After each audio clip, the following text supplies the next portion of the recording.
Oh my God, it's a Scotch review. This is a bottle I've been looking forward to since I heard about it. This is the Oban 15-year cask strength single malt. It's a US exclusive. That's right, it's cask strength. It's got double sherry maturation, and I'm really looking forward to it. Don't know who Oban is? I got you covered. It's the Mash and Drum.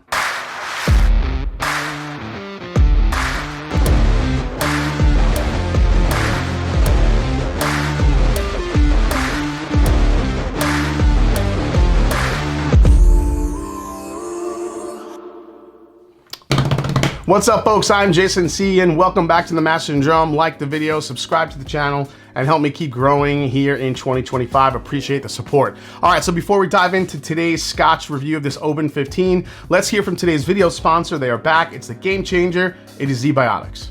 All right, guys, today's sponsor is ZBiotics, the world's first genetically engineered probiotic that I've been using and talking about for the last year or so. This is the time of year where focusing on health and fitness becomes a priority, and skipping a workout because of drinks the night before isn't really something I'm willing to do. So to help me stay committed to a healthy routine this year, ZBiotics is here to help. Here's how it works. ZBiotics was developed by some very smart scientists who knew the real problem is not dehydration. It's actually a byproduct of alcohol that is most responsible for rough mornings after drinking. ZBiotics produces an enzyme like the one your liver uses to break down this byproduct. So with me lifting weights again and getting into a routine, ZBiotics has helped me in those situations where I need to be at my best the next day and bounce back faster than ever. After my Wednesday night live streams where I'm sampling a good amount of whiskey, I'm ready to go the next day, back in the gym and sticking to my routine. Remember, ZBiotics has no random plant extracts, no off-the-shelf ingredients, and no sugar added.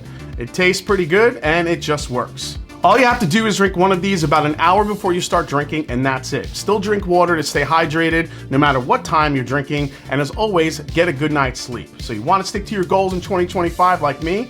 Here's how.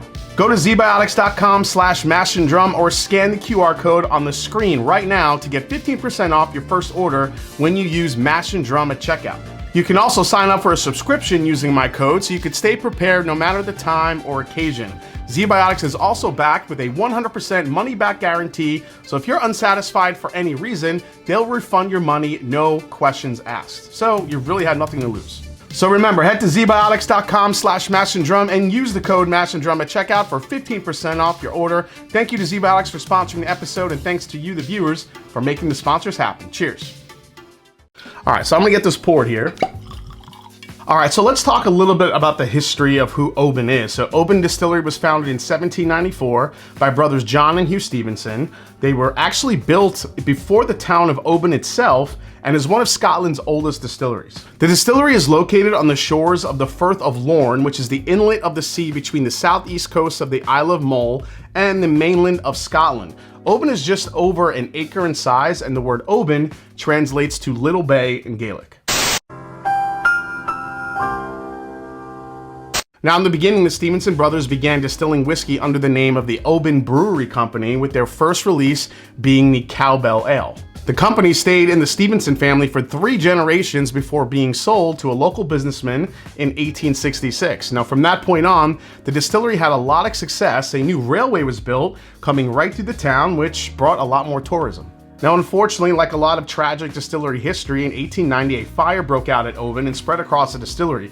The distillery wasn't completely destroyed, but rebuilding slowed the production process down considerably. Now, the distillery bounced back, it got popular again, and it stayed that way until the mid to late 1890s. Now, with some more ownership changes along the way, and despite a few periods of closure in the 1930s and the 1970s, Oban Distillery consistently strived to keep the stills going. A new still house was built in 1972, and from that point onward, the success of the distillery never really stopped. Now, Oban Distillery ownership passed hands many times in the 20th century until it landed where it is today with Diageo. Now, in that 200 years up until now, a booming town has been built around Oban Distillery, with Oban Distillery being the center. Of course, just like many distilleries, and you now have a gift shop, you have tours, and all the fun things that come along with visiting a great distillery, especially in Scotland. Now today, the whiskey produced at Oban is considered one of the 6 classic malts of Scotland.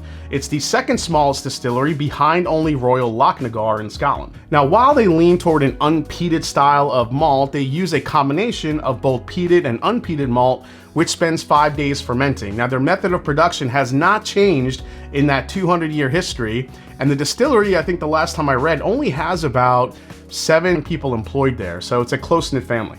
All right, let's talk about the whiskey. The Oban 15-year cask strength is a US exclusive. The whiskey starts its initial maturation in refill casks for over 10 years, followed by 4 years in hand-selected Oloroso and Palo Cortado sherry casks from Andalusia.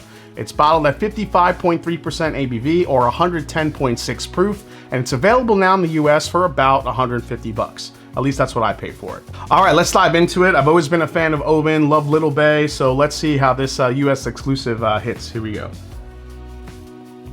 This is a fresh open box of sun-made raisins with all those aromas coming out of it, and even you feel like, I mean, I'm just smelling it, but I feel like I just ate a box of sun-made raisins.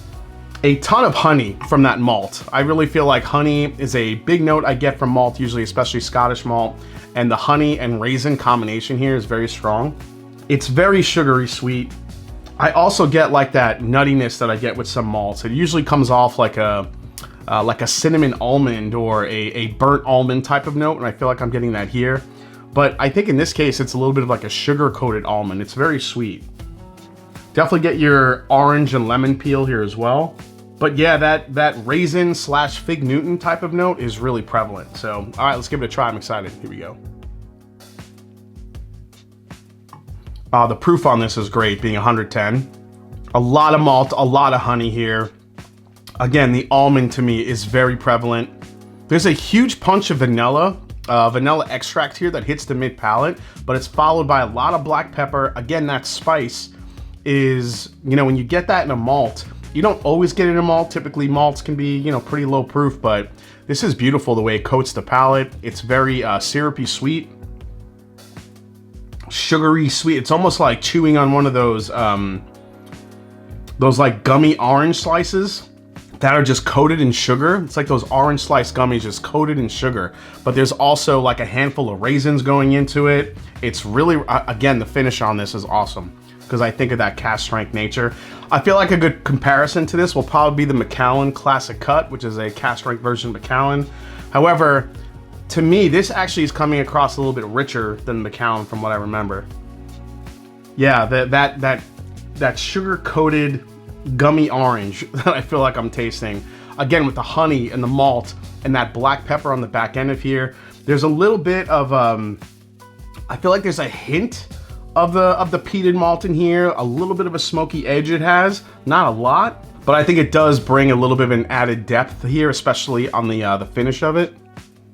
And the more you drink this and the more it's opening up, I feel like the more sherry I'm getting, the more fruit forward it's getting, the more dates, honey, raisins, figs, all that is coming to the forefront. The more I sip this and more, you know, how sugary sweet it gets. This is pretty fantastic. I kind of rolled the dice on this. It was a bottle I wanted to get. I didn't think it was gonna, you know, hit here in Ohio, but it did. I'm glad I picked it up. This is fantastic. 15-year grade age statement, 150 bucks. You're basically paying $10 a year. It's a good one. Like, you know, I'm trying to, you know, think of some other cask strength, you know, scotches to compare it to. I already mentioned Macallan Classic Cut. Maybe the Aberlour, the Abunad with that type of a sherry bomb type of cask strength experience would be another good one for this. I know those are comparisons I need to do, but for this on its own, I'm really liking this. So one last sip here. Yeah, the more you sip, the more sherry comes to the forefront. I love it. I love Palo Cortado. I'm a huge fan of it. I love when American whiskeys are finished with Palo Cortado if it's done right. This brings all the deep, rich fruit flavors you want. A lot of pepperiness, vanilla, good texture, even at 110 proof. Do I wish it was a little bit richer? Yeah, maybe. But at the same time, I love the sweetness of it, and I think a lot of people that drink this or try it, I think if you like a sweeter malt, this is as sweet as it gets. So yeah, cheers to Oban. I love this release. All right, guys, well, thanks for watching this review on the Oban 15-year cask strength single malt. I hope you enjoyed it. If you did, hit the subscribe button below. Please hit that like button. And if you haven't yet, follow me on Instagram. Let me know down in the comments what you think of this one. Was this on your radar? Have you been hearing about this one, especially if you're a Scotch fan? And also, what do you think about Oban and some of their other offerings? I'll always love hearing from you guys. And as I always say, it's not about the whiskey. It's the people you share it with. Cheers. And I might go through this bottle kind of quick. This is really good. Cheers, guys.